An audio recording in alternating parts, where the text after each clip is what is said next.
kepada Pepsili yang sudah memberikan waktu kepada saya untuk membicarakan persoalan yang ya secara umum barangkali sudah sering mendengar, yaitu perlindungan pada satwa dan tumbuhan, terutama dalam aspek hukum internasional. Waktu saya sekitar 20-25 menit ya Bu Prof. Nadiro. Betul Pak Andrea. Siap. Saya akan coba kejar waktunya. Baik, saya akan kejar. Jadi kalau menanam itu tadi Prof. Hadi sudah singgung, itu 1000 tahun waktunya kalau sampai jadi hutan, tapi dalam waktu menghancurkan hanya bisa 6 hari gitu ya.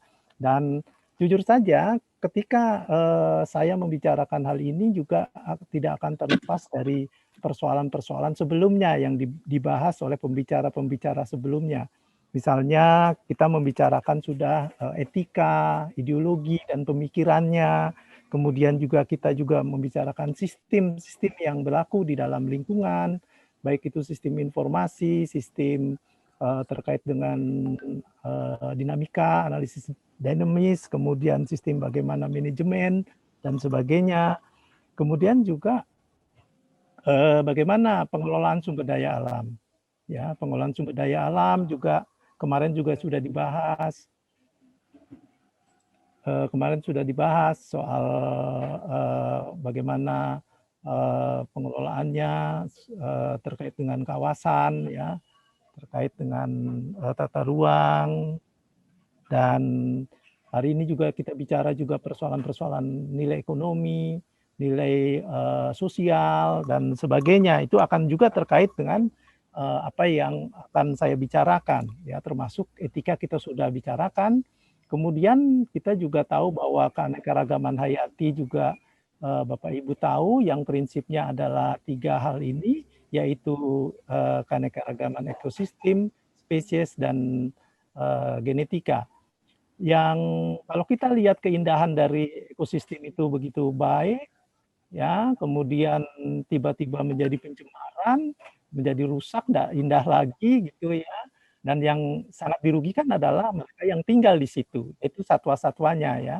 Pencemaran plastik misalnya menjadi contoh bagaimana ikan yang mamalia yang sebesar ini juga akhirnya menelan juga, mati juga gitu ya. Dan juga yang lebih parah lagi adalah masa pada pencemaran itu cukup panjang gitu ya. Ini contoh pada kasus Exxon Valdez tahun 1989 yang jejak ekologis dari pencemaran itu masih terus terjadi hingga sekarang ini gitu ya. Dan itu baru di laut ya. Dan bagaimana dengan di darat ya? Di darat juga ada persoalan-persoalan yang juga cukup parah, yaitu mereka yang di darat satwanya gampang dikejar, gampang ditangkap gitu ya. Dan memang industri satwa dan tumbuhan itu luar biasa, mulai dari makanan sampai komoditas perdagangan ya. Jadi mulai dari makanan untuk rumah, untuk mode, untuk hobi, bahkan untuk perburuan ya, iseng-iseng untuk berburu gitu ya. Ini contoh saja penyelundupan ya yang berhasil ditangkap, terutama pada paru gading ya, burung. Dan ini perdagangan ilegal pada satwa itu juga cukup banyak ya terjadi, dan memang dunia tidak diam saja ya. Artinya di sini mereka membentuk badan-badan yang berupaya mengendalikan perburuan satwa ya, misalnya Interpol dan sebagainya ya. Interpol itu banyak sekali yang berhasil ditangkap ya, dan kalau kita lengah ya maaf gitu ya, kalau lengah ya tiap tahun sistem perdagangannya terus meningkat gitu ya. Jangan lengah, jadi artinya memang harus kita perhatikan bahwa ini menjadi persoalan-persoalan yang ini. Akibatnya ya juga faktor-faktor ekonomi juga berpengaruh gitu ya. Naik turunnya perekonomian dunia juga karena juga perdagangan satwa gitu. Berapa juta dolar yang dari perdagangan satwa itu terjadi. Nah, bagaimana hukum itu melindungi, baik itu yang hukum yang mengikat pun bisa menggunakan slideshow. biar agak besar ya. Oke. Sebentar ya. Slideshow. Oops.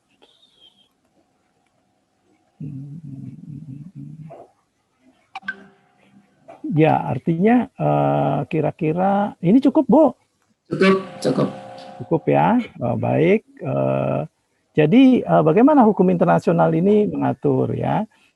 Kita tahu bahwa yang tidak mengikat seperti IUCN ini juga punya aturan-aturan bagaimana menentukan bagai spesies itu kriteria ya untuk katakan mulai dari endanger sampai not evaluated, termasuk juga ekosistem juga mereka punya kriteria-kriteria, juga keanekaragaman hayati juga punya kriteria-kriteria yang sudah ditetapkan. Artinya kesepakatan-kesepakatan itu menjadi penting. Misalnya pada jenis-jenis hiu, contohnya hiu aja tentu yang saya ambil sebagai contoh misalnya data defisien. Artinya datanya nggak cukup, belum ada penelitian. Nah, ini pekerjaan yang harus dilakukan pada penelitian yang lebih dalam lagi gitu ya.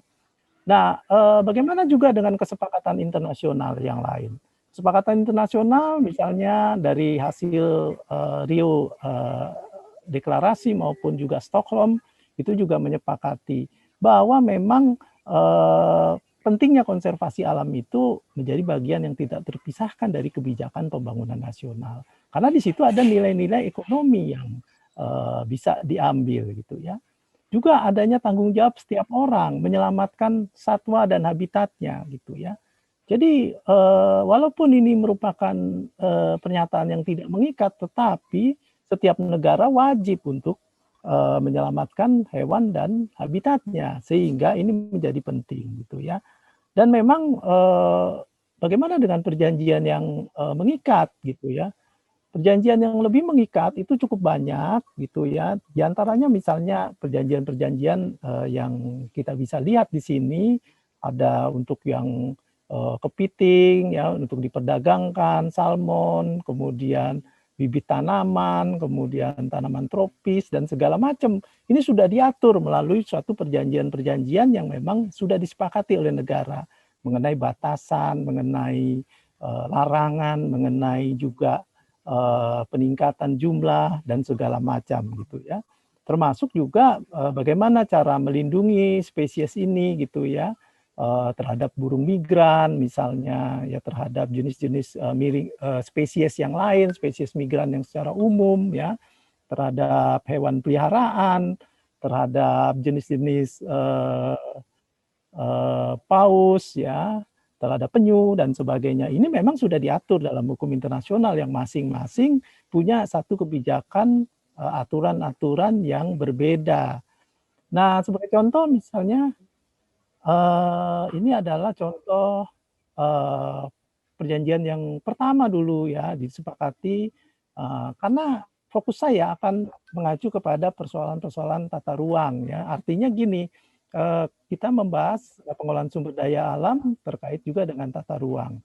Jadi hari ini memang di perjanjian-perjanjian internasional disebutkan bagaimana setiap perjanjian internasional itu mengendaki satu taman nasional atau kawasan-kawasan tertentu yang memang untuk melindungi ya di dalam perjanjian internasional ini ya ada dua hal atau dua katakanlah daftar yang harus dilindungi. Yang pertama dia masuk sebagai kategori yang dengan izin khusus ya, boleh ditangkap dengan izin khusus, misalnya jenis-jenis seperti gajah, lemur, badak dan sebagainya. Itu adalah jenis-jenis khusus yang dilakukan penelitian dan ada juga yang boleh diburu tapi dengan izin ya, artinya jerapah segala macam, badak yang jenis badak hitam ya, karena ini menjadi penting, terenggiling dan sebagainya. Hanya saja sekarang sebagian ini sudah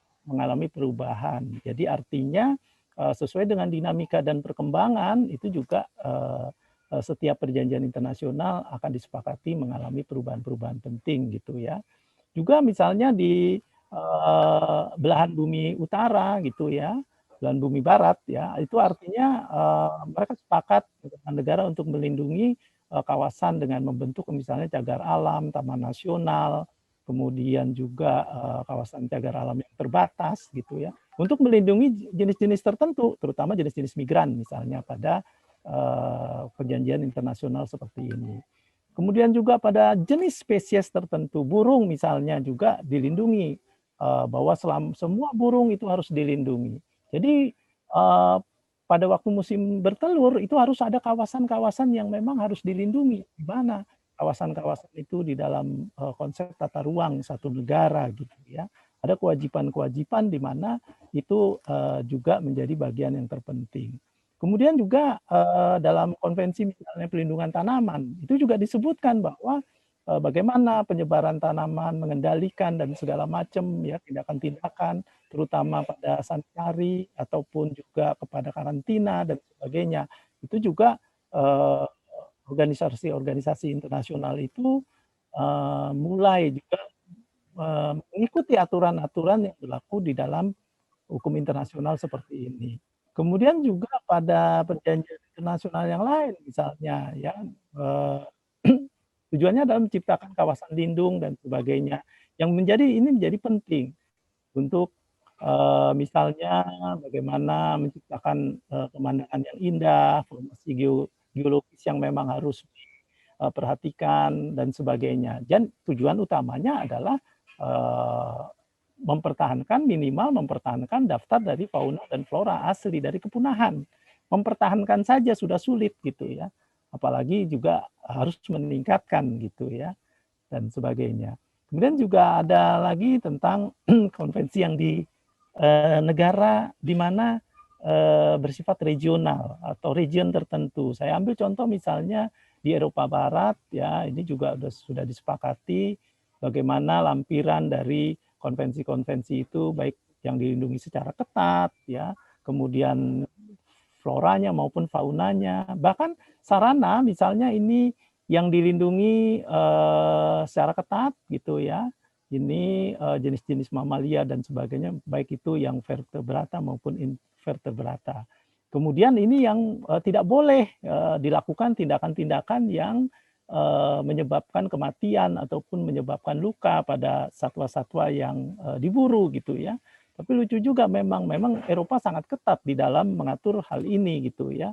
Jaringnya saja tertentu, kemudian juga menggunakan misalnya tape recorder juga tidak diperbolehkan dan sebagainya ya. Tindakan-tindakan seperti itu akan mengganggu kehidupan dari satwa itu. Kemudian juga berkaitan dengan perdagangan kayu itu juga diatur jenis-jenis kayunya seperti apa yang diperbolehkan, kemudian disertifikasi dengan metode dan cara dan sebagainya.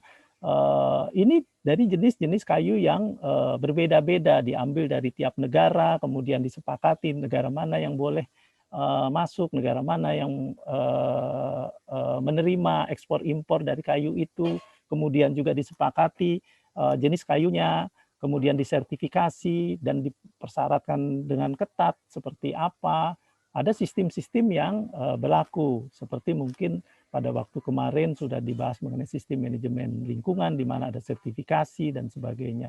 Dan ini juga diawasi ketat oleh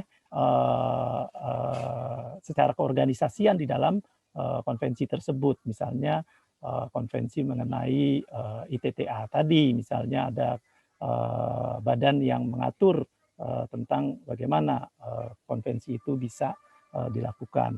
Kemudian juga sumber daya genetik juga menjadi penting untuk terutama pertanian dan sebagainya untuk kelanjutan ke depan. Jadi untuk katakanlah keberlanjutan dari kegiatan ini.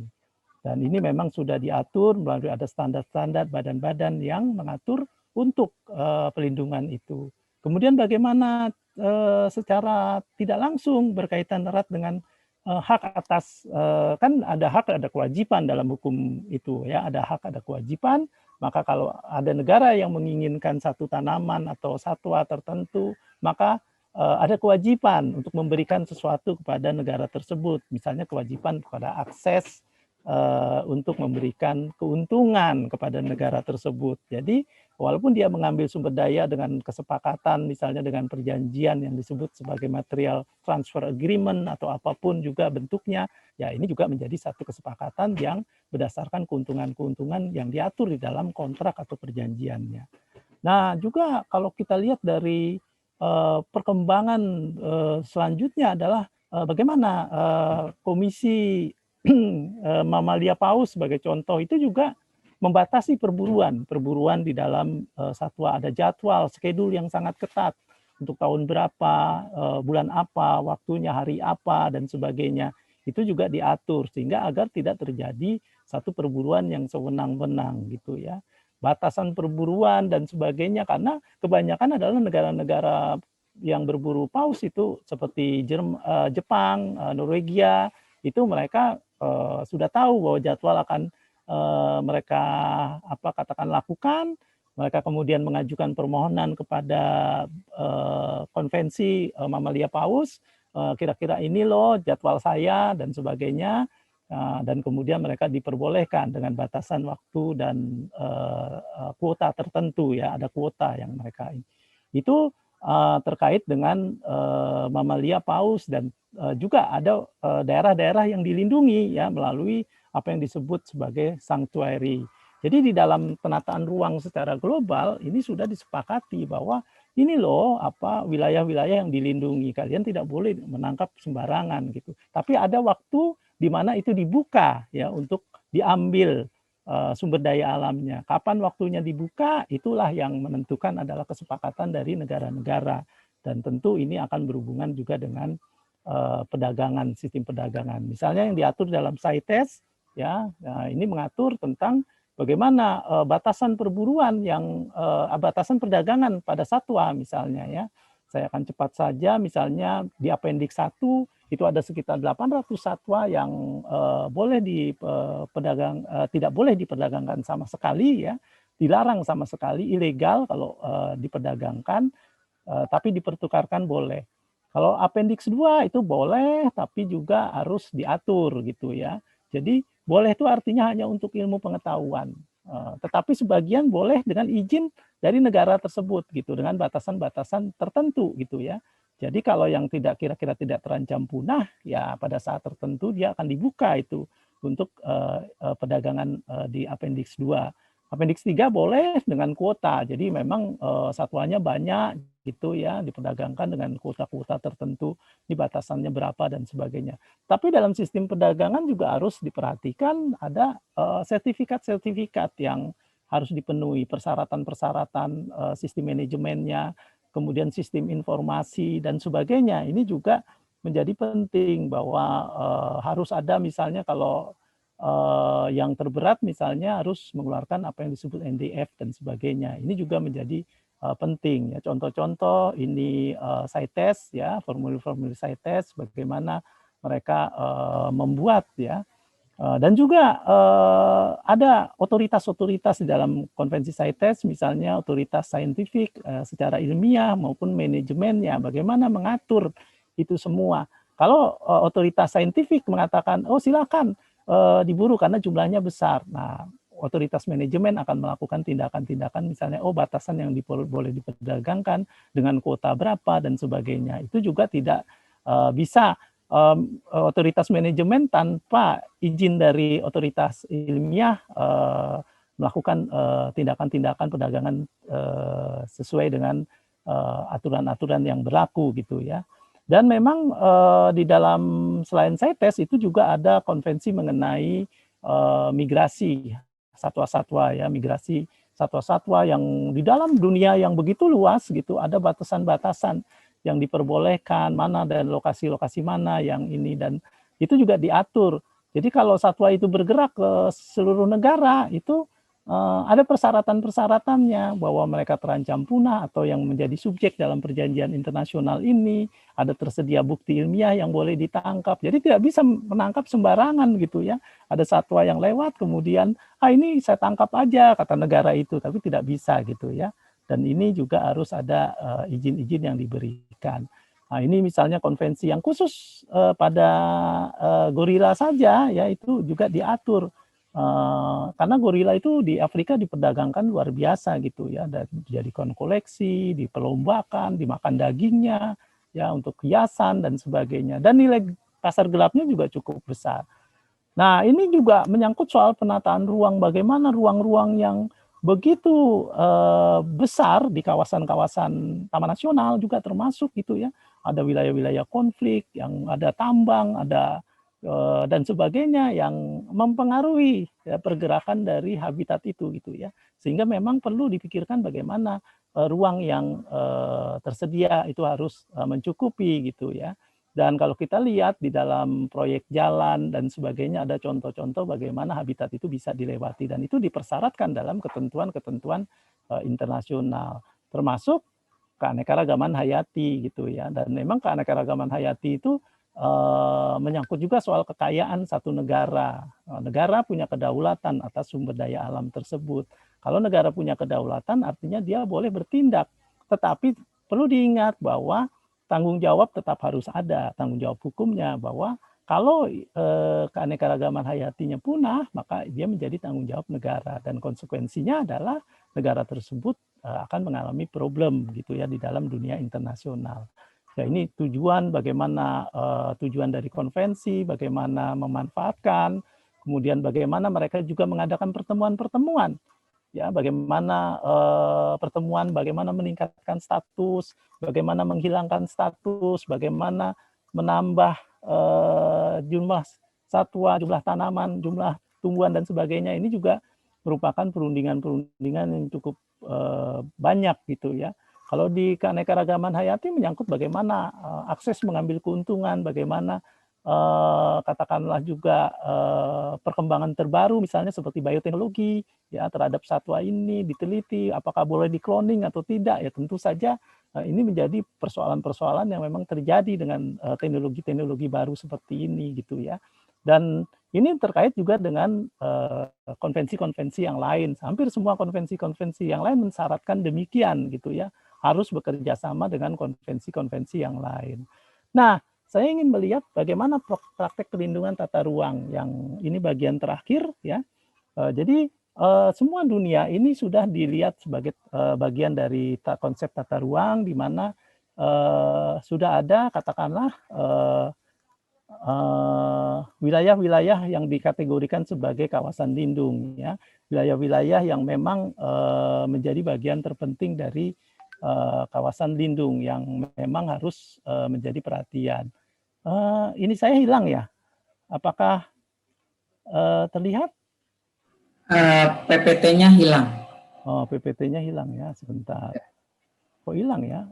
Saya juga. Oke. Coba. Kelihatan lagi, Bu? Kelihatan? Belum? Klik double klik. Ya, kelihatan.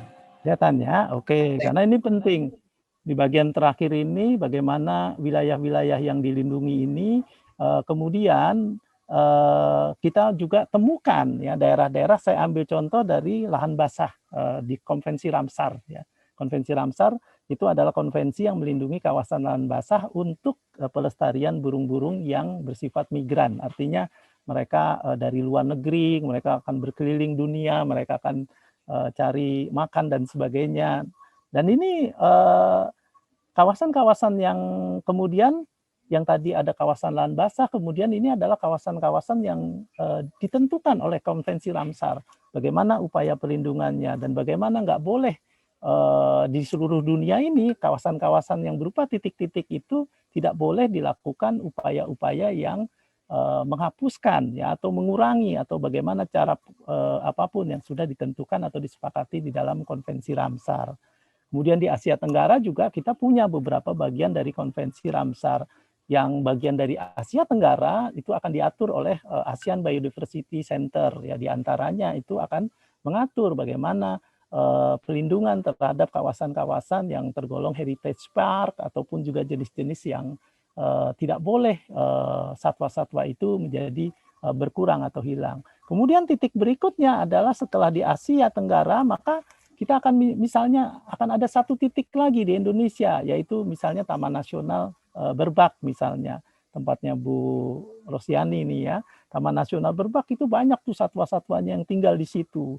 Cukup banyak yang memiliki baik itu endemik maupun non endemik ya, masuk daftar IUCN ataupun juga dia yang memang terbang dari masuk dalam apa yang disebut sebagai East Asian Australia Flyway ya. Jadi mereka terbang tuh dari Australia terus gitu menyebar ke seluruh dunia gitu ya.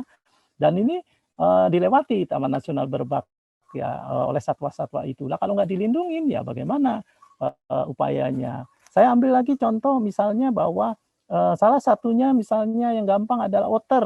Otter itu adalah boleh dibilang berang-berang, tapi juga daftar berang-berang yang atau katakan otter itu di Indonesia ada batasan, yaitu yang mereka yang masuk pada vulnerable maupun juga yang terancam gitu ya. Nah sayangnya ini tidak dilindungi. Mengapa? Kalau di Indonesia beberapa dilindungi, tapi beberapa juga tidak dilindungi. Padahal kalau kita lihat dari konteks pengaturan tata ruangnya itu sudah ada tuh bagaimana kawasan-kawasan ini terdapat otter yang ada di dunia dan memang harus dilindungi dan tentu terkait dengan wilayah-wilayah yang dilindungi ini adalah kesepakatan negara-negara yaitu dari berdasarkan penelitian. Jadi jangan coba-coba kalau misalnya menangkap otter kemudian memperjualbelikan, memperdagangkan dan sebagainya gitu. Ini akan menjadi persoalan-persoalan. Nah ini juga sudah dilakukan suatu penelitian misalnya bagaimana terbangnya burung itu ke seluruh dunia gitu ya, yang masuk ke dalam wilayah ini. Ada berapa flyway yang memang sudah dikaji dan tentu saja flyway ini juga menyangkut kepentingan-kepentingan nasional suatu negara yang memang wilayah-wilayah itu harus punya sistem perlindungan. Kalau tidak, ya mereka akan mengalami problem-problem. Nah, kalau saya mau melihat yang gampang saja gitu, bagaimana pengembangan dari konsep tata ruang, kemudian bagaimana dilakukan upaya-upaya yang lebih mudah ya melalui sistem informasi, melalui sistem segala macam itu. Misalnya di Amerika itu ada satu lembaga yang melindungi satwa, tentu itu terkait juga dengan misalnya saya klik aja Florida gitu ya. Florida ngapain nih? Apa saja yang ada? Nah, datanya belum muncul itu. Ya jenis satwanya, Florida memiliki kriteria tertentu, uniknya seperti apa, jenisnya seperti apa dan sebagainya. Itu ada daftar yang cukup panjang ya. Jadi itu akan lebih memudahkan bagaimana pemerintah atau pemerintah daerah itu melakukan upaya-upaya perlindungan. Oh, wilayah ini nggak boleh. Oh, jenis ini nggak boleh. Oh, tumbuhan ini nggak boleh. Oh, ininya tidak bisa dilakukan sesuatu gitu ya. Dan aturan-aturan itu juga dimasukkan ke dalam sistem yang ada di katakanlah sistem di aturan dan pemerintah yang berlaku. Misalnya saya akan menggambarkan di sini bagaimana konvensi Ramsar itu berlaku penuh, kemudian ditandatangani, kemudian ditentukan lokasi-lokasinya, kemudian dibuat taman nasional ataupun juga kriterianya ataupun ditunjuk taman nasionalnya, kemudian melakukan pelindungan karena di situ ada satwanya, ada tumbuhannya, kemudian tidak selesai sampai di situ saja, maka dilakukan upaya misalnya bagaimana rencana aksinya terhadap pelindungan satwanya itu, dan bagaimana penegakan sistem penegakan hukum, pengawasan, dan sebagainya. Dan ini merupakan satu katakanlah sistem yang berlaku di dalam hubungan antara tata ruang dengan sistem-sistem yang lain gitu ya di dalam pelindungan satwa dan tumbuhan. Dan tentu saja terkait juga dengan regulasi-regulasi yang mengaturnya dan tentu regulasi-regulasi yang mengaturnya ini akan membantu ya di dalam bagaimana program-program pemerintah, program-program daerah dan termasuk penelitian-penelitian ya. Buat kita Pepsili ini harusnya terlibat banyak untuk penelitian-penelitian seperti ini karena ada pekerjaan-pekerjaan yang memang begitu banyak gitu ya di dalam penelitian-penelitian tentang bagaimana melindungi satu satwa saja ya di tata ruang tertentu, kemudian tata ruang tersebut mengalami masalah. Nah, itu juga menjadi problem-problem yang harus izin Pak Andreas. Ya, satu kata aja Bu, satu kata. Terakhir bahwa kita ikut apa yang disebut SDGs tujuannya. Capailah SDGs ini, ya. Saya rasa itu saja karena waktunya juga sudah habis dan ini juga sudah habis. Terima kasih Bapak Ibu.